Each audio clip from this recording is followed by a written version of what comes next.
Topic number 2, how content is delivered.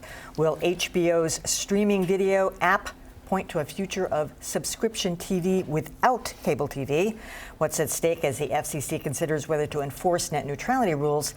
And in the pending Comcast-Time Warner merger, who are the potential winners and losers? I don't know the answers to any of these questions. I'm going to turn to the people who do. Well, certainly the Comcast-Time Warner merger, it's clear who the losers will be, and that's all of us. Yes. And really hoping that that doesn't happen. It's bad enough that Comcast is already a vertically integrated media company owning content and distribution, but that they're able to pick off one of their principal competitors, if they are allowed to do it, I just think is bad news for everybody. That's been a good competition. It's bad news for democracy.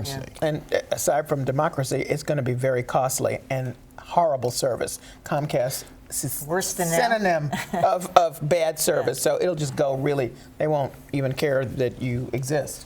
I mean, you know, people have been waiting for a long time for the cord cutters, the people who are going to stop cut their cable subscription.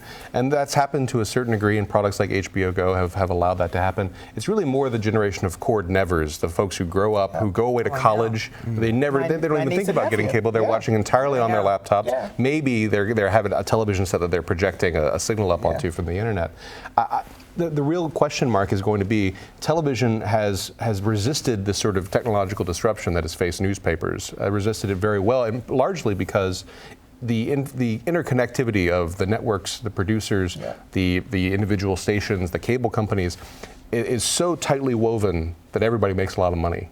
When you have networks that are already built on assuming that the revenue levels are at that sort of higher bar, there are certainly lots of ways that you can imagine direct-to-consumer over-the-internet television working. It's just going to happen at such a lower revenue level that there's going to be a lot of pain, I think, in the next few years. I don't think 2015 is the year. But as that happens, whether it's next year and subsequent years, we should all say thank you to Netflix for sort of lighting a fire under the other companies that purvey content, making them think, okay, there's another model out here, maybe we should be considering it. There are people like me. I don't get cable at home. We watch Netflix all the time. If I need news, I'll do what you do, Dan, I know, and look at the CBS Live news feed online. I would happily pay a small amount of money for ESPN, maybe for a couple cable news stations, maybe one or two other stations. For what I want. I want it a la carte. I want it a la carte. The other thing is ESPN does not want you to pay a little bit of money. I know they don't.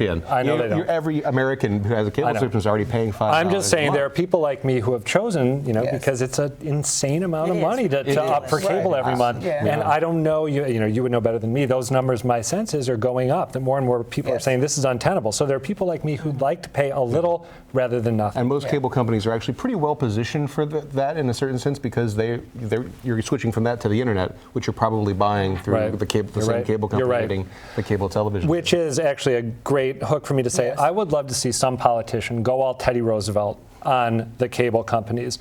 There's talk now of a compromise that would maintain the principles of net neutrality, but not allow the FCC to regulate the cable companies as common carriers, in other words, as utilities. I really hope that the FCC flexes its muscle here, and I think, again, just to echo what I was saying a moment ago, I think the public appetite is there for someone to say, you guys, this is ridiculous. It's ridiculous that getting a 1-month refund that Comcast owes you, as I struggled with earlier this year, is like, I was going to say it's like giving birth. I don't know what it's like giving birth. People won't like that, but it's brutal. It's terrible. And it shouldn't be like that. And again, I think the public resentment is out there. No, it absolutely it's huge. On the net neutrality thing, I mean, Obama has come out, forcefully in favor of it, but I mean, is something going to happen next year on it? Well, they get the most comments, I guess, they've ever gotten. So it's not that they don't know how invested people are in this. So I'm really curious to see what the FCC will do. It has been very interesting to see after the election defeat for the Democrats in November, how Obama's really shifted into a lot of executive actions that have done things to say, essentially, I'm tired of not getting things done. I'm going to try and do them through other ways. The FCC provides a different regulation paradigm that doesn't let him just do that. But it'd be very interesting to see if in 2015 he tries to figure out a way to. One of the things that we need is municipal broadband. And I'd like to see more communities give that a try, because when you have an alternative that's readily available to people, they can kind of see what net neutrality looks like, and if they don't have net neutrality. Wouldn't they have to turn the internet into a public utility, and that's not going to happen in order to be able to That has happened in a number of cities. In Lafayette, Louisiana, where I'm from, the city owns the cable, the fiber company, and you get much faster service at a significantly lower rate. Cool. Yeah. It would. Good luck with that.